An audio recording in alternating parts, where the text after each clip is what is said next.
Hey visionaries, before we launch into tonight's geopolitical roller coaster, smash that subscribe button, light up the like flare so we knows you're awake, and dive into the comments. Tell us which leader impressed you most. Your engagement is the fuel that keeps this channel roaring across continents. Alright, headphones on, because the next few minutes could rewrite a decade of diplomacy, a chandeliered ballroom inside Washington, D.C.'s transatlantic policy. Forum glitters like a diplomatic greenhouse, crystal vines overhead, ivy print carpets underfoot. Delegates from 29 nations sip flat water that tastes faintly of tension. Camera rigs hover like metallic dragonflies, their red LEDs blinking, recording in every language. It's opening night, but the mood is less gala, more powder. Keg spotlights snap to the archway. Karoline Leavitt strides out in a crimson blazer, the exact shade of a presidential veto stamp. She owns the stage the way a thunderhead owns the sky, loud, electric, inevitable.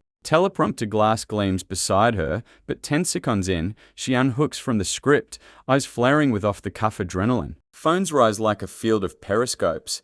Let's talk about Iran. She grins, voice hunted with confidence. A desert gas station draped in delusions of empire, nothing more than a rusted oil pump with a flag. Silence detonates. Then a scattered OOF, nervous laughter, the hiss of diplomats whisper translating insult into Farsi, French, Russian. Hashtags materialize in real time. Hashtag Leavitt versus Iran sprints up the X feed. Somebody in the press pit mouths, did she really just say that? You can almost sense the data packets screaming down fiber optic lines, clips spliced, memmed, subtitled, all before her microphone cools. The insult is already trending on Tehran breakfast time phones. In the front row sits Iran's freshly minted president, Masoud Pezeshkian, navy suit, calm pulse, fingers laced like a chess grandmaster watching an opponent open with a scholar's mate blunder. He does not flinch. Instead, he recalls a line from Sad etched into his childhood courtyard: "He who sows thorns must never expect to gather roses." The metaphor ripens behind his still eyes. Around him, aides stiffen, pens suspended mid-annotation. Leavitt pushes on, touting tariff triumphs, her words crackling like dry branches. Each jab lands another timestamp in digital eternity. But the room's gravity tilts toward Pezeshkian. Journalists recalibrate lenses as though an invisible director whispered, "Focus here, stormfront forming." The moderator, all diplomatic composure and earpiece static, senses the shift. She scribbles a quick change to the speaking order. A single index card slides across a lacquer desk. Pezeshkian next. It may as well be a starter's pistol. Audience heartbeats sync with the camera shutters. Somewhere, a White House aide mouths a silent prayer to the gods of media training. Because everyone in this chandelier jungle now knows, thunder just bragged. Rain is about to reply, and that, policy pals, is where our story truly ignites. Ready for the quiet storm? Keep that thumbs up blazing, drop your predictions below, and stay locked in. Chapter 2 lands in 24 hours. Crystal light glare fades as the ballroom's master spotlight loops, settling like a halo on the man who hasn't moved a millimeter since the insult detonated, President Masoud Pezeshkian. Reporters zoom their lenses and discover his composure is not a mask but a practiced habit, shoulders even, chin lifted, pulse measured. The podium in front of him waits like an unopened scroll. He stands, buttoning his navy jacket with the unhurried grace of a surgeon sewing the final stitch. In that pause, every throat in the hall seems to clear at once. Viewers on the livestream watch the participant list populate: think tank analysts in Brussels, night owl traders in Dubai, college debaters in Boston. Subscriber notifications flicker. Pezeshkian, about to speak as if the algorithm itself, leans forward. The Iranian president crosses the stage, footsteps soft but resonant, like a librarian strolling through a war room. A microphone technician offers to adjust the height. He declines with a polite nod. Then, without preamble, he quotes in Farsi first, then English Sadh's lesson on thorns and roses. The translation lands like velvet over broken glass. Diplomacy, without respect, he says, is a thorn field we must all walk barefoot. A hush thick enough to weigh on lungs settles across the seats. Even Karoline Leavitt, who moments earlier dripped adrenaline, now grips her water glass as though a lifeline. Pezeshkian pivots, the edge of a smile playing beneath steady eyes. America, he continues, taught the world that innovation is born from freedom. Permit me to return the lesson. Real power whispers and still bends steel. He gestures toward a data screen that flickers alive, bar charts, World Bank figures showing Iran's non-oil tech exports rising 42% since 2023. A red tooltip blinks semiconductors. Viewers at home screenshot the slide faster than keyboards. Can clatter. The president drills deeper GDP resilience, regional energy swaps, the STEM boom filling Tehran's CO working lofts. Each data point is an arrow, loose deliberately, never raised above conversational volume. He never utters the word sanctions, yet every statistic is an indictment of them. In the second row, a Pentagon analyst mutters, "We didn't have half that intel." A Canadian envoy scribbles quiet arsenal in his notebook. Leavitt's expression hovers between impatience and dawning worry. Her tart soundbite is being defanged by spreadsheets and Shakespearean cadence. Pezeshkian pauses on a final slide. A Congressional Budget Office simulation predicting U.S. consumer plastics costs 18% if new Iranian petrochemical bans proceed. The graphic is colorblind friendly yet politically brutal. Thunder is impressive, he notes, turning back to the audience, but farmers pray for rain, social feeds ignite, #quiet Persian rockets to trending one. A split screen meme shows a roaring lion caption thunder and a green field blooming. Rain. Even TikTok's scroll-hungry teens linger past the 3-second hook. Leavitt tries a spontaneous laugh, charming statistics, Mr. President, but the room's oxygen has shifted. The moderator senses it and signals the clock. 30 seconds remain. Pezeshkian bows slightly, hands gripping the podium edges, anchoring one last point, mutual prosperity, he says, is the only embargo history cannot enforce. Applause erupts, not a roar but a rolling tide that begins at the back rows and sweeps forward until even a few US staffers join in, palms awkwardly half raised. The chandeliers tremble. Camera feeds stutter as servers choke on the surge of concurrent viewers. As Pezeshkian returns to his seat, a CNN chyron materializes. Calm facts, one fiery rhetoric. Leavitt's aides lean in around her, whispering crisis control mantras, but their eyes flick to the exit doors. Somewhere beyond diplomatic velvet ropes, oil futures traders rewrite their midnight notes, and the world, now wide awake, waits to see whether thunder can salvage pride or whether rain has already won the harvest. Karoline Leavitt's advisors scatter like pit crew mechanics around a battered race car. A makeup artist dabs at the sheen on her brow. A comms aide discreetly refreshes the talking points tablet. Meanwhile, President Masoud Pezeshkian resumes his seat, palms folded, gaze level and academic, finished with lecture notes awaiting Q&A. The moderator clears her throat. Miss Leavitt, 30-second rebuttal. A polite phrase that, in this ballroom, sounds as merciful as release the hounds. Leavitt inhales through clenched teeth. Mr. President, she begins, voice pitched for broadcast bravado, your PowerPoint poetry ignores Iran's runaway inflation. You're printing reals faster than TikTok prints dance trends. Cameras snap to Pezeshkian, expecting a flinch. He simply taps a tiny earpiece. His economic advisor transmits a figure. The Iranian president nods once, almost imperceptibly. Leavitt presses on. She brandishes a glossy chart of Iranian inflation spiking to 43%. Your people buy bread with backpacks of cash, she declares, while you brag about semiconductor exports. Context matters, sir. A few American delegates applaud relief, perhaps that their champion has found traction. But momentum is brittle, balancing on audience uncertainty.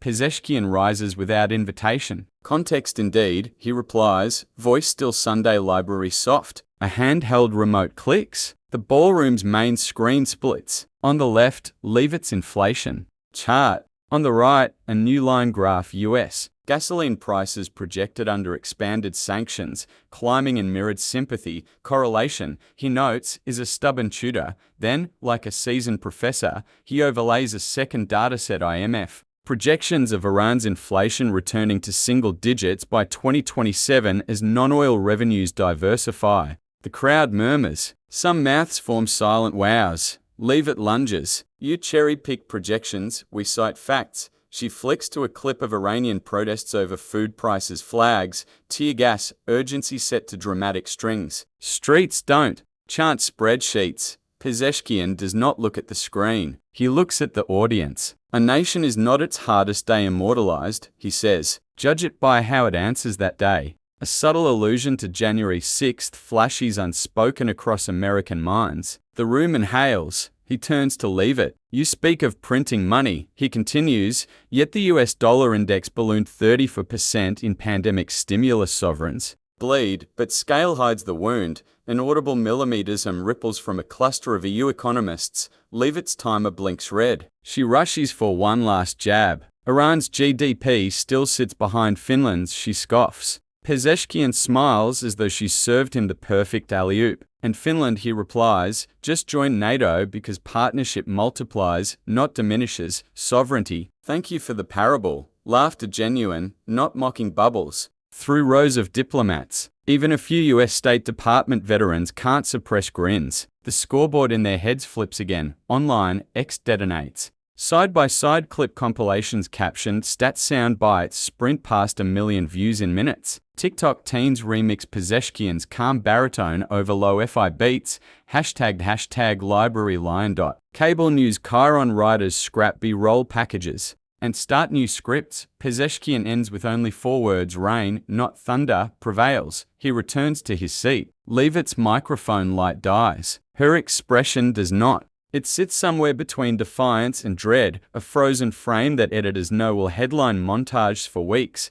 The moderator exhales, barely audible. We will break for lunch, but no one moves. Traders at texting commodity desks, ambassadors, phoning foreign ministries. The clash has escaped marble walls and become market signal, cultural meme, debate club syllabus proof that a whisper of data can drown a megaphone. In a corner, a junior journalist mutters into her recorder, thunder. Met the rain and forgot an umbrella. Click saved for tomorrow's op-ed, and outside, storm clouds gather over policy, but somewhere far off, new seeds taste the first drops. The ballroom doors barely swing shut before Washington turns into a broadband beehive. Modems quake, satellites hum, and the story escapes its marble nursery like lightning slipping a copper cage. X-Analytics dashboards look as if they've sprung a leak. Little blue birds flooding screens with hashtag library lion, hashtag rain not thunder, and the freshly coined hashtag Leavitt face emoji pack. Raised brow, bitten lip, spotlight glare. Across the Potomac, cable news. Control rooms enter DEFCON 2. Producers juggle B-roll like hot coals. Clip of Pezeshkian said, quote, split screen inflation chart, side ear of Leavitt grasping her water glass. At CNN, they scrap a PRE tape segment on Midwest soybean futures. The teleprompter now reads data spanks diplomacy live. Over at Fox, hosts rehearse lines about elitist lecturers while interns scour Pezeshkian's Wikipedia for any sentence they can weaponize before the next commercial break. Meanwhile, Wall Street terminals display a nervous choreography. WTI crude ticks up 0.7%, plastics conglomerates wobble, and a defense sector ETF spikes on speculation of renewed Hormuz tension, then deflates as traders replay the speech and decide no missiles are imminent, only memes. Slack channels in hedge fund lofts share a GIF of rain drenching a megaphone. Caption: close your oil short yet? Cut to Tehran, dusk violet over the Orboz peaks. Young coders at Sharif University slice Pezeshkian's calm baritone over a low FI hip-hop beat 60 BPM, vinyl crackle, sampled thunder. The track uploads to SoundCloud titled Rumi and GDP Quiet Storm Mix and breaks 100K plays before metro trains finish their evening laps. The cultural ricochet spreads. In Berlin, techno club Bergen projects a silent loop of the podium. Clash on a brick wall between strobe bursts. In Lagos, a morning drive DJ reads Pezeshkian's Farmers Pray for Rain line, then reminds listeners to hydrate because the Hamadan heat is no joke. In Ottawa, a coffee shop chalkboard quotes Leavitt's gas station jab and offers a 10% discount on any Iranian-grown date pastry. Customers choose rain over thunder apparently. Inside the White House, crisis comm staff convene a huddle, whose body language screams triage. A deputy press secretary suggests a mea culpa tweet. A senior strategist vetoes admitting error fuels the cycle. They settle on a midnight cable hit, heavy on patriotism, light on spreadsheets. Someone jokes about booking an umbrella factory backdrop. No one laughs. Over in Foggy Bottom, an emergency call pings encrypted channels. EU trade envoys propose a 5-power cool-down caucus to keep sanctions from metastasizing. An Emirati energy minister volunteers Dubai as neutral ground luxury. Hotel, discreet back entrance, excellent Wi-Fi for the social media we're outside. Pollsters hustle. A flash IPSO sample won 500 US voters. Margin 3 shows a 19-point swing favoring data-driven diplomacy after respondents watched the clip. Gen Z numbers are starker. 72% call Leavitt's rhetoric cringe. 68% label Pezeshkian unironically based. Screenshots of the top-line leak within minutes. Meme accounts paste them over anime reaction faces. TikTok hits supersonic speed. A teen in Manila reenacts the face-off with puppets made from recycled soda bottles. The punchline rain cloud squeezes Thunderbolt until its squeaks earns 4 million loops before lunchtime. UNESCO's media literacy wing retweets the parody. As civic education done right, back at the forum, the lunch buffet sits untouched. Delegates hover over phones like diviners reading tea leaves. Tariffs, polls, playlists, puppet shows one idea pulsing through all channels. Respect calibrated by fact has gone viral, and with every retweet, Thunder's echo fades. A Bloomberg push alert crystallizes the moment. Markets cool as quiet Persian commentary calms sanctions fears. The phrase sticks. Reputable. Newspapers adopt it reluctantly, lifestyle bloggers gleefully. By sunset, quiet Persian becomes a scented candle line on Etsy notes of saffron, rosewater, and spreadsheet ink, and so the aftershocks ripple global, cultural, financial, proving that in 2025 a single calm paragraph can move indices and imagination alike. Leavitt's camp drafts a comeback, traders reload dashboards, students cue remixes, and somewhere rainfall taps a steady rhythm on the White House window panes, soft but persistent, for in the new diplomacy market, virality is the currency. And tonight the exchange rate favors rain. Washington's cherry trees bloom early. Yet it's the digital blossoms that matter.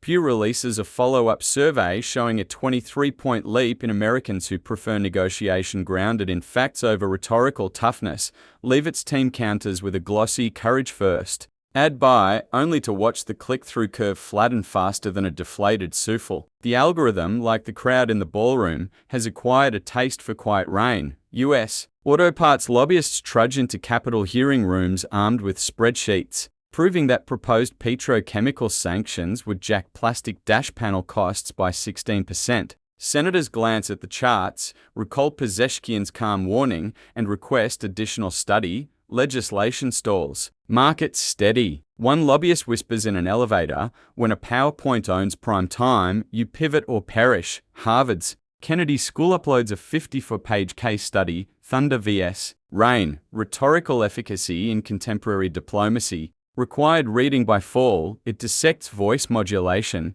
data sequencing, even the metaphor density of Pezeshkian's speech. Students annotate the Thornfield line in for different colors. A professor jokes that enrollment in negotiation 101 just doubled. Everyone wants to learn the quiet Persian pivot. Pezeshkian debuts the Quiet Storm podcast, opening episode titled Whispers That Bent Steel. Within 72 hours, it tops the global news chart on Spotify, edging out 2 true crime juggernauts and a K-pop recap show. He ends each episode with a Rumi couplet and a micro-lecture on carbon pricing, proving philosophy and policy can share a single teacup. Georgetown hosts the Trans-Diplomatic Summit Redux. Leavitt now appears as a syndicated commentator, blazer still crimson, tone notably tempered. She concedes on air, data hits harder than applause, lines lesson learned. Pezeshkian, invited as keynote, quote, sad once more, a gentle breeze revives the rose that thunder could not. The audience policy veterans, fresh mint. Interns, even a few TikTok influencers rises in a standing ovation that lasts an unbroken 90 seconds. Outside, cherry blossom petals swirl over the Potomac, carried by a soft drizzle. No thunder, just rain doing its quiet work, feeding roots, settling dust, seeding next season's arguments. The diplomatic calendar flips forward, but the podium clash lives on, in lecture halls, market models, meme culture, and a scented candle. Labeled Quiet Persian Notes of Saffron and Spreadsheet ink. A single calm rebuttal has outlived a dozen soundbite squalls, proving yet again that roses endure where thorns merely scratch. If you've ridden this narrative storm from thunderbolt to rainfall, make some noise the diplomatic way. Tap, like, smash subscribe, and drop a comment. Tell us which moment hit hardest or which quote you're stealing for your next boardroom duel. Share the story so more minds trade bluster for balance, and stay tuned, the next geopolitical plot twist could be one calm fact away.